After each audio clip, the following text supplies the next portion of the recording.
pilule, les amis. Donc, c'est un article qu'on a publié aujourd'hui avec une jolie carte. D'accord? Alors, le dessin animé en question, il est là. Et il commence à l'extrait qu'on va regarder là, mais je vous conseille de le regarder dans son ensemble.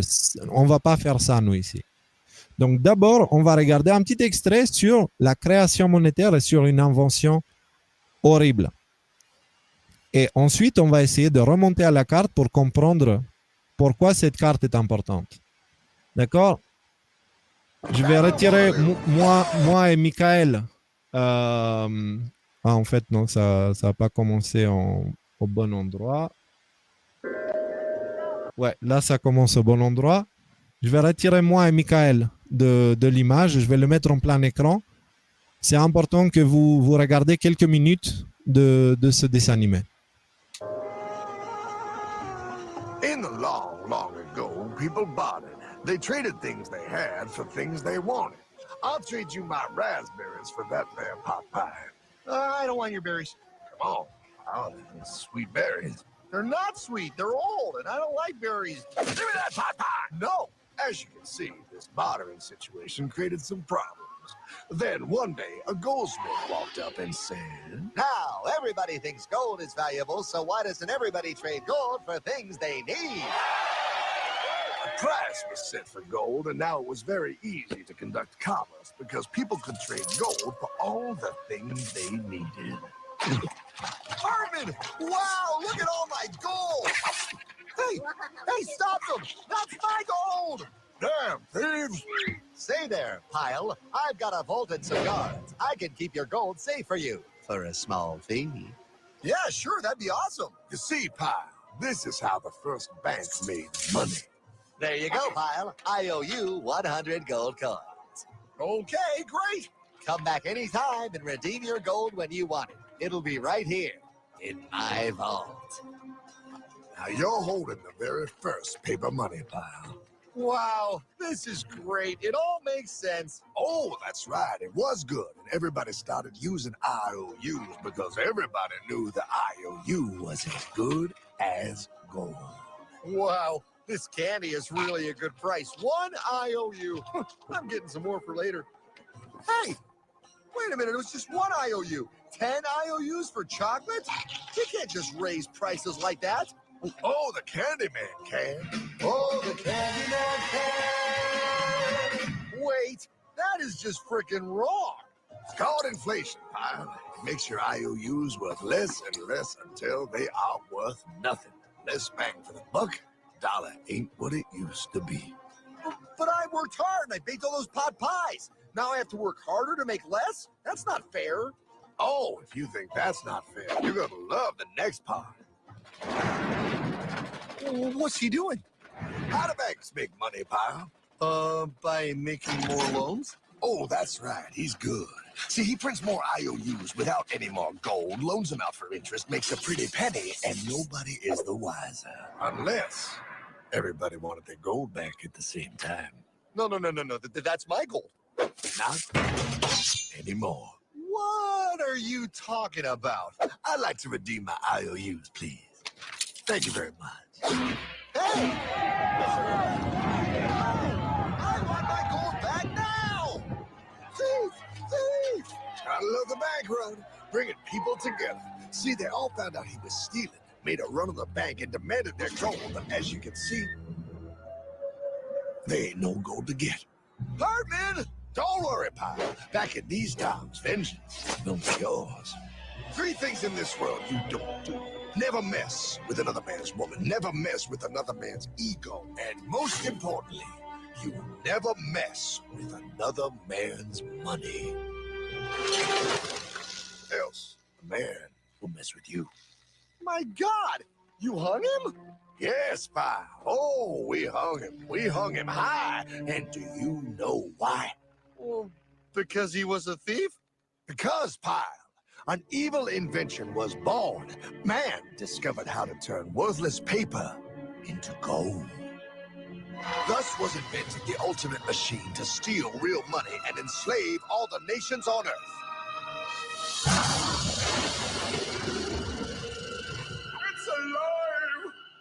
now, come on. You're just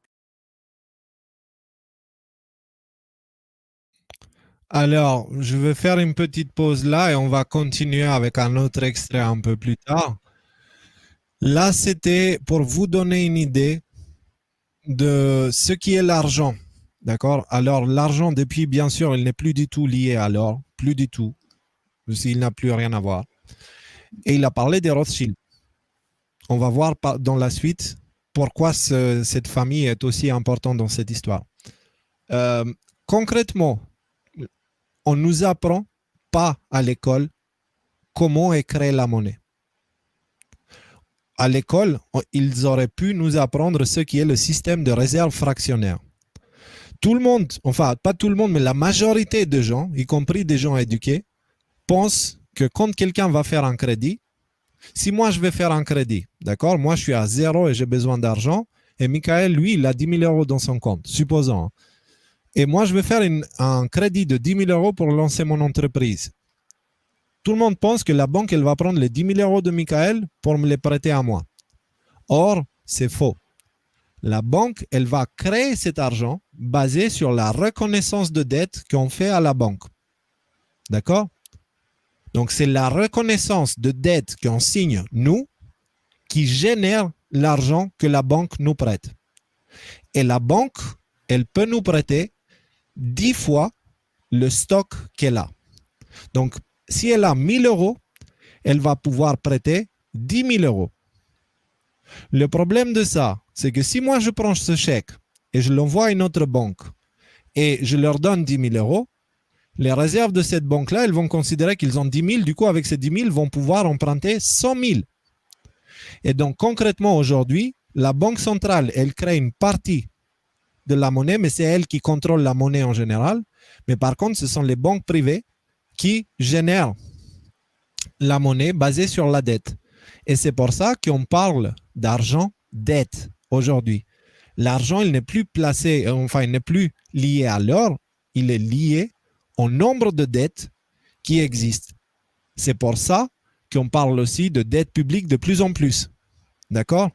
C'est un détail super important. Il faut vraiment comprendre parce que c'est la base du problème. Parce qu'on travaille comme des chiens pour avoir cet argent, qui nous achète de moins en moins de choses et qu'on arrive aujourd'hui dans une situation où on a du mal à finir le mois en zéro.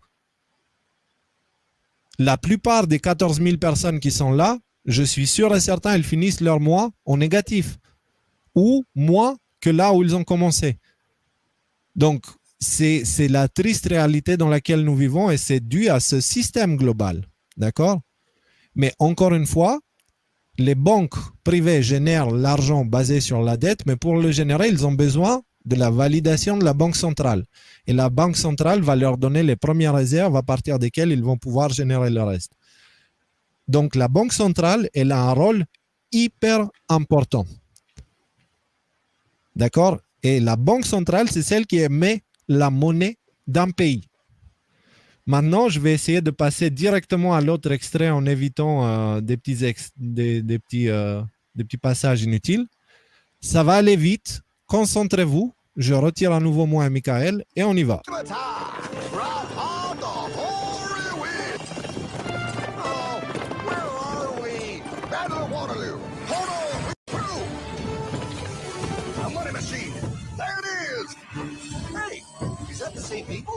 Rich banker men from Germany flying under the banner of the Red Sea. They finance both sides of the war. We must hurry! That's him, the Red Shield courier. Shoot him! No, I'm not shooting anyone. Damn it, not. What? He beat everyone back with the news of the war and told England that Napoleon won. The Red Shield backers in London pretended that England was doomed and started selling their English stocks. The English went into a selling frenzy to get rid of worthless English money. But the English won, right? Of course they won. But it was a trick by Red Shield. They waited until the stocks plummeted to pennies and then bought England back for nearly nothing. What? They did that? How? When the English leaders found out, they had no choice but to give themselves over to the Red Shield. Their money was gone and they were slaves to the Red Shield war debt. Since that time, the English have been paying their national taxes directly to the Red Shield private bankers. The people have no idea. But the bankers bragged about what they did to us, laughing at us all the way to the bank. Why, it's the best business I've ever done. If I can control a nation's wealth, I care not who makes its laws. Oh, is this what Jefferson wanted to show me? No. Look. They're in America, too? The Red Shield banks are here, Pie. Seeking a way to conquer our American dream. The dream you have, Pie. The dream of free men. They tried to take over our country many times and failed because Jefferson and the Patriots vowed to stop the evil tyrants at all costs. By authority of eternal God, he would not let the bankers win again. To preserve our independence, we must not let our rulers load us with perpetual debt. We must make our choice between economy and liberty or profusion and servitude. Wow. I place economy among the first and most important of Republican virtues, and public debt is the greatest of the dangers to be feared. It is incumbent on every generation to pay its own debts as it goes. We must have a central bank to secure this country's finances. If the American people ever allow private banks to control the issue of their money, first by inflation and then by deflation, the banks and corporations that will grow up around them will deprive the people of their property until their children will wake up homeless on the very continent their fathers conquered. Jefferson, you're mad. This country will have a central bank. Who's that? America's first Secretary of Treasury. Alexander Hamilton? Not for long. Aaron Burr, Thomas Jefferson's vice president. They didn't take too kindly to our first Sec Treasury.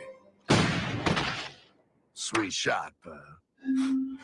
The first attempt at a central bank only lasted 20 years and we shut it down. But the bankers tried again against Old Hickory, President Andrew Jackson. You are a den of vipers and thieves. I intend to rout you out, and by the eternal God, I will rout you out. After surviving an assassination attempt, Jackson finally defeated the bank in 1836. When asked what was the greatest accomplishment in his life, Old Hickory replied, I killed the bank. and those were his last words. I killed the bank.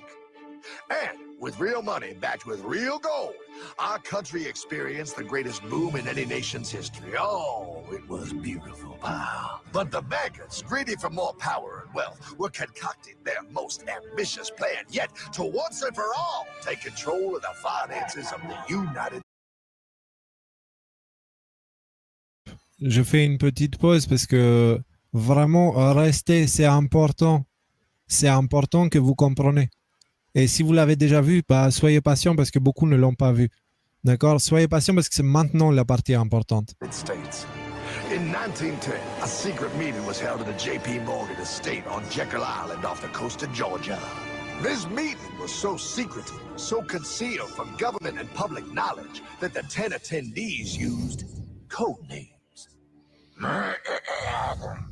I am clearly the richest man, so I should be the one to run the super secret central bank. I own all the oil. C'est une vraie réunion qui a eu lieu sur Jekyll Island, sur l'île Jekyll. D'accord? C'est une vraie... Tout ce que vous avez vu là, ce sont des vraies choses qui sont vérifiées et vérifiables. In America, I'm clearly richer than you. Et c'est important que vous compreniez le plan, qu'il est ancien, et comment on est arrivé là pour comprendre aussi la carte au-dessus. Restez. Will ever be, hula girl. I should run the super secret central bank. You're nothing compared to me, lube job. I shall run the secret bank. Silence! Supreme Master Leader, I didn't know you were gonna be here. I'm not. Neither are you, dumbass. Oh yeah, right. He's so smart. None of you shall run the bank. We have failed in the past because of openness. This time, the key to success is secrecy. The people must believe that they run the bank. Yes, brilliant. A sneak attack. What's the plan? We first create panic, then we show them the solution. With our man in office and well-planned timing, we will have our central bank. And so the people think it is theirs. We shall christen it Federal. The Federal Reserve.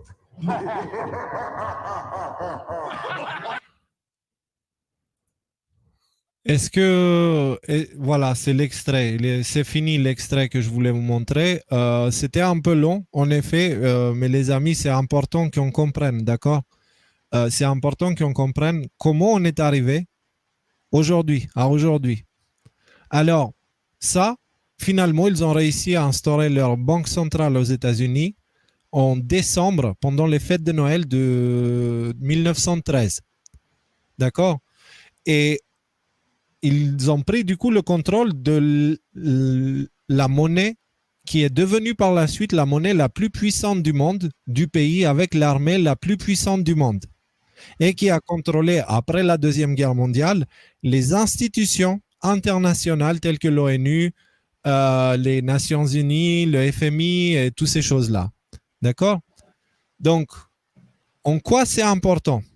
En quoi c'est important? Parce que depuis, il y a eu plein de guerres dans le monde. Et notamment, ces derniers temps, il y a eu des guerres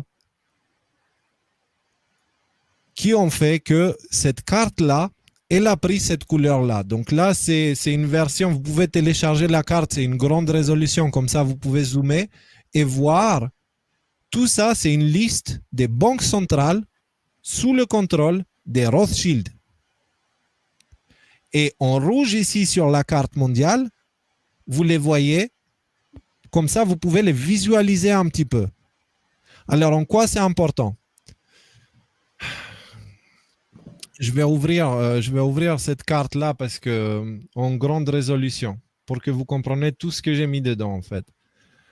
La main qui donne, la main qui donne est au-dessus de celle qui reçoit. C'est un proverbe français. D'accord? Donc, la banque centrale, c'est celle qui donne la monnaie à l'État. Donc, la banque centrale est la main au-dessus et l'État, c'est la main en dessous.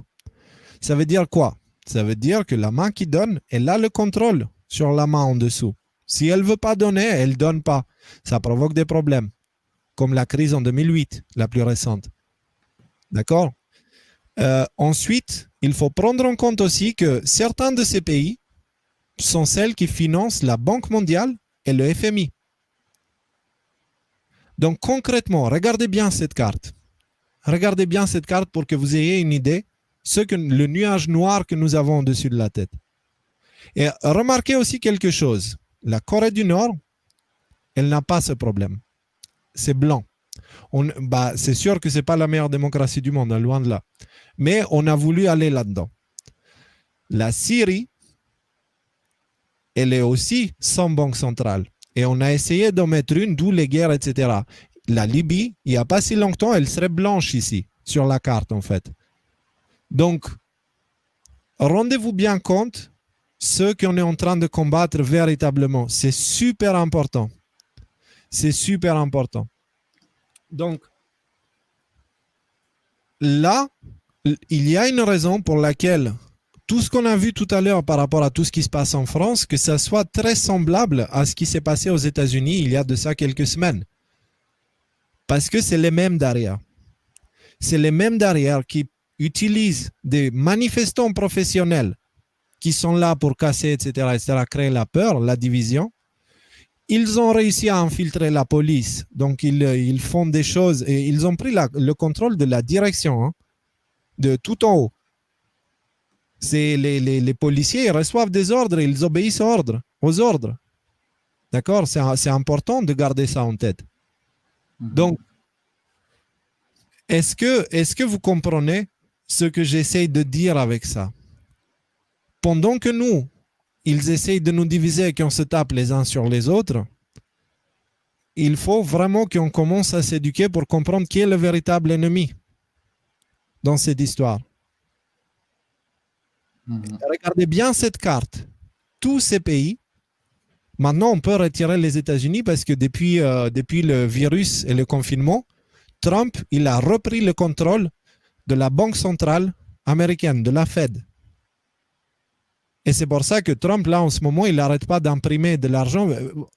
On s'est posé combien de fois la question? Le trou de la sécurité sociale était 50 milliards en 2007. Et ils nous ont pourri la gueule avec des lois et des règles pour remplir le trou de la sécurité sociale. En 2008, il y a eu la crise. Il y a eu 300 milliards qui ont été imprimés pour remplir les caisses de l'État français, pour sauver les banques. Alors pourquoi on n'a pas sauvé le système de sécurité sociale, mais on a imprimé 6 fois plus pour sauver les banques? Et à chaque fois que de l'argent est imprimé, il faut imaginer qu'en fait, c'est ce qui crée l'inflation. C'est-à-dire, il faut imaginer qu'un billet, c'est comme un gâteau. Et si tu prends un gâteau et tu ne le divises pas, tu as un gâteau. Mais en fait, plus tu coupes des morceaux sans grandir le gâteau, chaque morceau sera de plus en plus petit. Si tu le coupes en 4, ça fera 4 quarts. Si tu le coupes en 10, ça fera des 10 dixièmes. Chacun pourra prendre un dixième. C'est ça l'inflation. Et c'est pour ça que c'est important de regarder la vidéo. Ce qui disait Thomas Jefferson à l'époque, qui disait que si on permet à une banque centrale de s'installer, les enfants de nos enfants vont se réveiller esclaves dans le pays que leurs propres parents ont conquéri, que leurs ancêtres ont conquéri. Et qu'est-ce qu'on observe? En France, en Espagne, en Grèce, en Angleterre, en Allemagne, et on observait jusqu'à l'arrivée de Trump aux États-Unis aussi, et on observe aussi ça partout où il y a des banques centrales. Est-ce que vous comprenez? Et qu'est-ce qu'il disait aussi dans le dessin animé? Il le disait, on n'est pas sûr parce que c'était une réunion hyper secrète, celle de Jekyll Island. En revanche, on remarque que depuis l'époque, ils sont passés en obscurité et ils ont commencé à jouer avec les noms. Donc la réserve fédérale, il n'y a rien de fédéral dans la réserve fédérale. Elle est contrôlée par des entités privées, comme les banques centrales en général. Donc dans cette image que vous pouvez télécharger sur l'article, sur le site, vous avez tous les liens. Vous avez tout ce qu'il faut. La définition de la banque centrale. D'accord? En quelques lignes. Le proverbe qui est en rapport, la source qui sont les postes de Q de 135 à 138 et que j'ai pu vérifier certains, d'accord, parce que c'est compliqué de vérifier. Il existe aujourd'hui dans le monde des manières de contourner les règles, etc., etc., et d'avoir une entreprise qui est présentée comme la propriété de quelqu'un alors qu'en vérité qu'elle soit la propriété de quelqu'un d'autre qui vit dans un autre pays complètement. D'accord? N'oubliez pas les paradis fiscaux et toutes ces choses-là. Donc, vous avez la liste et ici, vous avez plusieurs liens différents pour aller trouver les posts de Q. Pourquoi? Parce que toutes les plateformes qui diffusent les posts de Q, elles sont de plus en plus censurées et elles ne sont pas partageables sur Facebook ou ailleurs. D'accord? Donc, je vous ai mis tout ça ici à l'image, comme ça, vous pouvez voir par vous-même. Mais cette image devrait réveiller du monde. C'est ça la pilule rouge. Après, j'avais pensé pour ce soir d'entrer dans l'histoire, on va dire, parler un petit peu du culte des Rothschild et tout ça, mais je pense que je vais garder une version soft et je vais prendre l'aspect, on va dire, du culte et de la spiritualité pour une autre chaîne pour ne pas tout mélanger.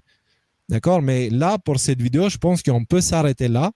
En gros, le message de ce soir, c'est les efforts pour diviser les Français, noir contre blanc, rouge contre vert, etc., etc., ont commencé activement. D'accord? On a reçu la nouvelle on va avoir des problèmes avec le terrorisme en France et on a eu la publication de Charlie Hebdo. On a aussi une différence de traitement entre la couverture de Charlie Hebdo et l'image de valeur actuelle. On a eu aussi les masques sans raison. La cocotte minute, avec la soupape fermée, elle est prête à exploser. Soyez intelligents, soyons tous intelligents, soyons tous unis, soyons tous forts, parce que dans ce combat, il faut savoir qu'on va gagner. On va gagner. Mon appel aujourd'hui, il est là pour faire en sorte à ce qu'il y ait le moins de victimes possible. Parce qu'en France, nous, on a Macron qui vient de Rothschild. Qui d'autre on a eu de Rothschild? On a eu Pompidou. Qu'est-ce qu'il a fait Pompidou? Il a séparé la banque centrale de l'État et il a mis la banque centrale entre les mains du privé. Et Pompidou venait des Rothschild aussi. Macron vient des Rothschild aussi. À chaque fois qu'il y a quelqu'un qui vient des Rothschild, il y a quelque chose de gros qui se passe. Donc, soyons prêts pour ce qui nous attend. Michael, si tu veux ajouter quelque chose, et on va finir cette vidéo, on va refaire un live très bientôt pour couvrir le reste des sujets, mais j'aimerais bien que ça reste en dessous d'1 heure. Je te laisse les derniers mots. Non, mais du coup, ouais, t'as un peu tout dit là, donc tu me prends le cours Ouais. sur le... Je pense que c'est assez clair, ouais. Et alors, une dernière chose, parce on a discuté un petit peu en privé avant. Soyez sages. Il y a des appels aux manifs en ce moment, d'accord? Soyez intelligents. Je ne peux pas vous dire si c'est une bonne idée d'y aller ou pas. Je ne sais pas. Ce que je peux vous dire, c'est que tout est interaminé en ce moment. Et il faut faire très attention contre qui on tourne notre colère. Parce que de la colère, il y en a. Qu'on le veuille ou non, que ça nous plaise ou non, de la colère, il y en a. On a beau essayer de propager l'amour, etc. Avec tout ce qui se passe en ce moment, les parents qui ont du mal à nourrir leurs enfants, etc., ou qui ne peuvent plus faire de bisous à leurs enfants, ils sont en train de péter un câble. Attention où on redirige cette colère. C'est super, super, super important. Ouais, et surtout bien se rappeler qu'on est tous dans le même bateau, peu importe qui on a en face, que ce soit des moutons, des policiers, n'importe qui. On est tous dans le même bateau. Eux avec nous et nous avec eux. Donc, c'est important de bien s'en rappeler, de pas continuer à se diviser et à se prendre la tête avec les gens parce que on tombe dans le panneau en fait si on fait ça. Donc, ça sert strictement à rien. Il y a aussi un autre détail. Ça, c'est une carte, il faut que j'ajoute peut-être la petite information, qui prend en compte le poste de Q qui date de 2018. Depuis, il y a des pays qui sont passés en blanc. Pourquoi? Parce que cette guerre-là a commencé. Et cette guerre, elle est contre ça. Contre ça. La véritable guerre dans le monde matériel, c'est ça. Donc maintenant, vous pouvez mettre la Russie en blanc. Maintenant, vous pouvez mettre aussi les États-Unis en blanc. Donc, vous remarquez que des superpuissances commencent à se libérer. D'accord? Donc, la carte aujourd'hui, elle a déjà commencé à changer de couleur. Et c'est pour ça que je vous dis que la guerre est gagnée. Parce que jusqu'à là, on allait du blanc au rouge. Aujourd'hui, on est en train d'aller du rouge au blanc. Et ça n'aurait pas été possible si la guerre n'était pas déjà gagnée. En revanche, sachez que eux, aux États-Unis, ils ont un parti politique au pouvoir avec un président qui défend le peuple. Nous, en France, on a le banquier de Rothschild. Nous, en France, on a l'avocat de l'affaire Outreau, des pédophiles, l'avocat des pédophiles de l'affaire Outreau, ministre de la Justice. Donc, les gens sont inquiets à cause des forces de l'ordre pendant les manifs.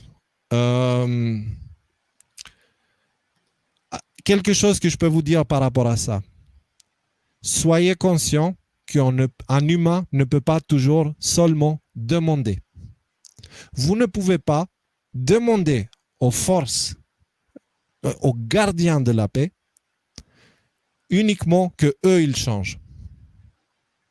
C'est-à-dire, tu ne peux pas aller voir les gardiens de la paix là, devant, et de dire hey, vous êtes comme ci, vous êtes comme ça, et attendre qu'eux, ils réagissent avec amour. Soyez le changement que vous voulez voir dans le monde. Ça veut dire quoi? Ça veut dire que d'abord, donnez, et après, attendez-vous à recevoir. Mais d'abord, donnez. D'abord, c'est à vous d'aller vers eux et de les remercier pour ce qu'ils font, de maintenir, parce que c'est les gardiens de la paix, c'est la dernière chose qui nous protège actuellement de basculer vers un contrôle absolu de l'état profond. Ce sont les derniers qui sont capables de maintenir l'ordre. Parce qu'aujourd'hui, l'état profond veut le désordre. Donc d'abord, il faut aller leur dire merci. Oui, ils frappent les gens, oui, machin, ils suivent des ordres, ils ont été formés pour ça. On va avoir probablement bientôt une interview avec quelqu'un de très intéressant qui va pouvoir nous expliquer tout ça depuis l'intérieur, comment ils sont formés, etc. On verra. Mais oui, ils font des choses, mais pas tous. Et n'oubliez pas que derrière la tenue, il y a un humain. Essayez de parler à l'humain. Remerciez l'humain. Essayez de réveiller l'humain. Mais comment tu réveilles l'humain à l'autre? C'est pas en lui criant dessus. C'est pas en lui jetant des cocktails Molotov. C'est pas en lui jetant des cailloux. C'est en allant vers lui et lui parler comme un cœur à un autre cœur, comme un humain à un autre humain. Et c'est exactement ça qu'on doit faire aussi entre nous. Alors, bien sûr, il y a des gens qui sont là pour diviser. Ceux-là, juste ignorez-les. Ignorez-les. Parce que je peux vous dire que leur jugement est proche. Le jugement de tous ceux qui nous ont pourri la gueule pendant des siècles et des siècles est très proche. Et c'est pour ça qu'ils sont en panique. Et c'est pour ça qu'ils essayent. Ils ont vu qu'ils ont perdu le jeu d'échecs. Donc maintenant, ils donnent un coup de pied à l'échiquier. Comme ça, il n'y a pas de gagnant, il n'y a pas de perdant. Parce que ce sont des mauvais perdants. Et tous ceux qui les soutiennent et qui soutiennent ce système et que toutes ces choses-là, ils vont couler avec. Donc tous ces gens qui viennent vous diviser, sachez que eux, bientôt, ils vont avoir une guerre à l'intérieur d'eux qui sera vraiment pas facile. Et la justice est proche. Je vous le garantis. On sera là, on a rendez-vous le 22 février 2022 et on parlera à ce moment-là pour essayer de faire le point où on en est par rapport à aujourd'hui. Et après ce live, d'ailleurs, je vous dis qu'en espérant qu'on est encore vivants, nous qui faisons ce travail-là. Donc, petit rappel, je ne suis pas suicidaire, je ne compte pas faire des choses stupides, Michael non plus, on aime la vie et on a vraiment envie de voir ce changement. Donc, si jamais il y a quelque chose qui se passe, eh ben, faites de nous des martyrs. Et faites de tous ceux qui subiront quoi que ce soit, comme Seth Rich, qui nous a mis en avant l'histoire de Pizzagate, qui nous a permis de le voir. Lui, c'est un martyr. Lui, il mérite. Il mérite notre attention et il va revenir. Il va revenir plus fort pendant la condamnation de ces pourris. Donc, vraiment, les amis, restons unis. Nous sommes tous humains et nous avons tous les mêmes besoins vitaux et nous avons tous aussi les mêmes droits humains. Essayons de protéger nos droits. Et rappelez-vous que derrière tout ça, il y a les enfants. Essayons de faire tout ça et de protéger, elle est allumée, et de protéger les enfants. D'accord? Pour que les enfants puissent entrer dans ce nouveau monde intact. Sur ce, les amis, 1h07, on va couper le live ici et on va refaire un autre très bientôt, ne vous inquiétez pas, on va couvrir le reste de l'actualité, mais ça, c'était important parce qu'on met toutes ces informations ensemble aujourd'hui. D'accord? Et merci beaucoup pour votre temps, merci beaucoup pour votre attention, merci pour votre soutien énormément. N'oubliez pas le site, n'oubliez pas, c'est le début du mois, donc on a besoin d'un petit peu d'aide. Plus que vers la fin du mois, parce que c'est maintenant qu'ils tombent les factures. N'hésitez pas, mais ne prenez pas, il ne faut pas que ça vous manque, d'accord? C'est, voilà. Et merci pour votre soutien et merci de nous donner la force et je vous en prie vraiment, si vous priez, ajoutez-nous aussi dans votre prière, ça aide. Pour ceux qui prient, ajoutez-nous aussi dans votre prière. L'équipe des décodeurs, pas Léo, pas Michael, l'équipe des décodeurs. Et tous ceux qui font un travail similaire à nous, parce qu'on n'est pas les seuls. D'accord? Merci pour tout. Merci à tous. Et à très bientôt.